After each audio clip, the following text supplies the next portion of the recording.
তার সমস্ত কিছু মনে পড়বে, যে পরিমাণ তুমি তাকে ভালোবাসতে, যে পরিমাণ তুমি তাকে যত্ন করতে, তার সমস্ত কিছু মনে পড়বে।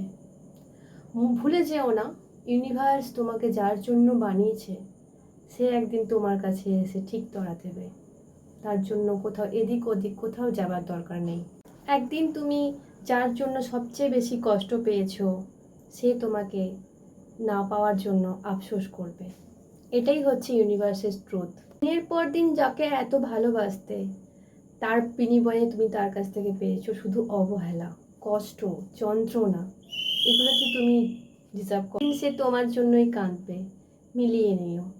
তুমি তাকে দিনের পর দিন অগাধ ভালোবাসা বেসেছো, মেসেজের উপর মেসেজ করে গেছো, কলের ওপর কল, কিন্তু তার মনে কোনো রকম ছাপ বা প্রতিফলন পড়েনি। কি দরকার এরকম সম্পর্কে থাকার? বেরিয়ে এসো। এরকম সম্পর্ক থেকে শত হস্তে দূরে থাকো।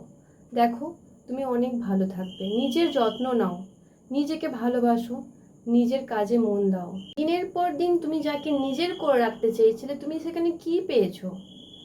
দিনের পর দিন তুমি অবহেলা, নির্যাতন, অত্যাচার পেয়েছো। এটা মানসিক অত্যাচার নয় তো কি? একটা মনের মানুষ যাকে তুমি মন থেকে ভালোবাসছো, সে যখন তোমার সাথে এরকম একটা বিহেভ করে, তোমার কি মনে হয় আমাদের ভালোবাসার মানুষদের বিহেভ করা অবহেলা? অবহেলাতে কি ভালোবাসার প্রমাণ পাওয়া যায়?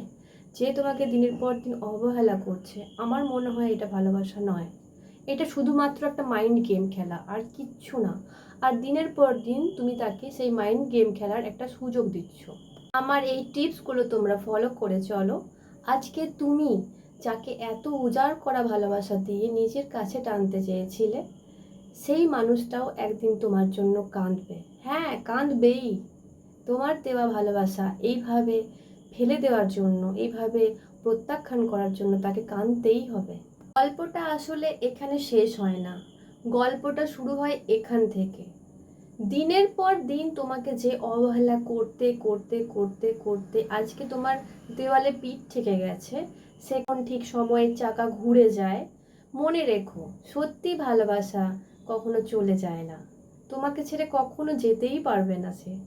যেই মুহূর্তে তুমি নিজের মূল্য বুঝবে, সে একেবারে শেষ। গল্পটা একেবারে পরিবর্তন হয়ে যাবে। যখন কাউকে ভালোবাসো তখন তুমি তার কাছ থেকে সময় চাও, তার কাছ থেকে ভালোবাসা চাও, তার কাছ থেকে একটু একটু একটা মেসেজের রিপ্লাই চাও। এতটুকু চাও, তোমার সে পূরণ করতে পারে না। সে কি এতটাই অমানুষ? তুমি একটা দিনের পর দিন অমানুষকে ভালোবেসে চলেছো, দিনের পর দিন মূল্যহীন বানিয়ে তুলেছে সে তোমাকে। তোমার থাকা, তোমার না থাকা তার কাছে কোনো যাই আসে না। তোমার সবচেয়ে ভুল কি জানো?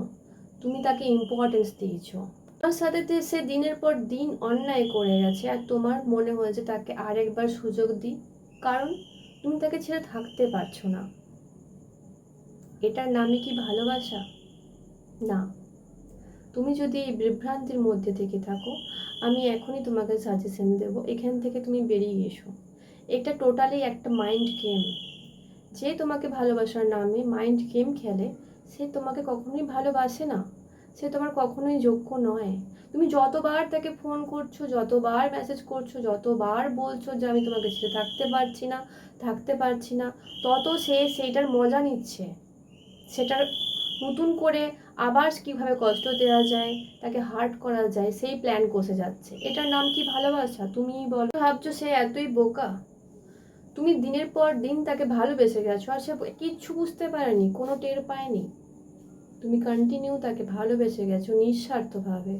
সে তোমার কিন্তু কোনো চোখের জলের দাম দেয়নি, বরঞ্চ ভেবেছে একে আরো কিভাবে কাঁদানো যায়।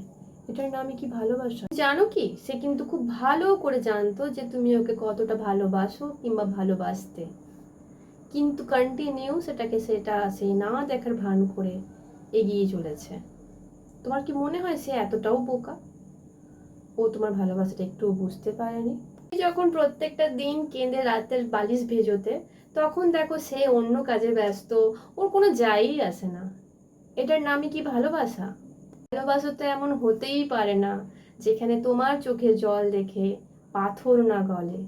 হতেই পারে না সেটা। সে আসলে কখনোই তোমাকে ভালোবাসেনি। আমি বলছি তুমি বেরিয়ে এসো। এরকম সাংঘাতিক একটা পরিস্থিতি থেকে তুমি ইমিডিয়েট বেরিয়ে এসো। কি করবে? কিচ্ছু না, চুপ করে থাকবে।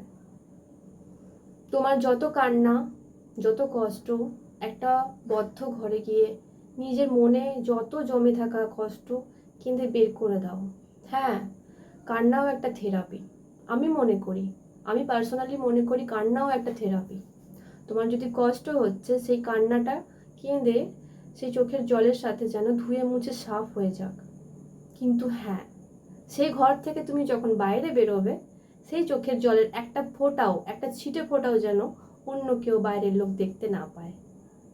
আর তোমার প্রাক্তন যেন তোমাকে বুঝতেই না পারে যে তুমি কষ্টে আছো। যদি কখনো তার সামনাসামনি চোখাচোখিও হও, তাকে বুঝতেই দিও না। উল্টে সবসময় দেখিও যে তুমি ভালো আছো, হ্যাপি আছো, স্ট্রং আছো। তোমাকে পৃথিবীর এই ব্রহ্মাণ্ডের কোনো সাধ্যই নেই, কোনো শক্তির সাধ্যই নেই তোমাকে দুমড়ে মুচড়ে শেষ করে দিয়ে যাবে। হ্যাঁ, তুমি বেরিয়ে এসো। এরকম পার্টনার থাকার থেকে একা থাকা, নিঃসঙ্গ থাকা মনে হয় অনেক গুণ, ঢের গুণ ভালো।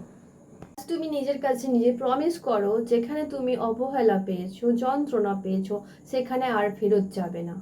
যেখানে তুমি নিজের নাম, নিজের চিহ্নটুকু যার মনের মধ্যে পাওনি, তুমি তার কাছে আর কোনো দিন ফেরত যাবে না। নিজেকে পাপোস হতে কখনো দেবে না।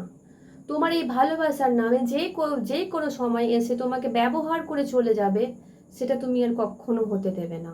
তুমি প্রমিস করো নিজের কাছে, অপেক্ষা করো। তোমাকে যে কষ্টগুলো সে দিয়েছে, একদিন সে সেটা রিয়েলাইজ করবেই। সে বুঝতে পারবে এই পৃথিবীতে যদি কেউ আমাকে ভালোবেসে থাকে, সেটা হচ্ছে তুমি। তোমার কাছে সে ফিরবেই। দেখো, প্রকৃতি কখনো অন্যায় করে না, কখনো ভুল করে না। ঠিক তুমি যতটা প্রকৃতিকে দেবে, প্রকৃতিও তোমাকে ততটাই ব্যাক করে দেবে। আজকে তুমি যে প্রকৃতির কাছে এই কান্নাটা পেয়েছো, এই কান্নার জন্য ওকেও একদিন তোমার জন্য কাঁদতে হবে। এটা কিন্তু মনে রেখো।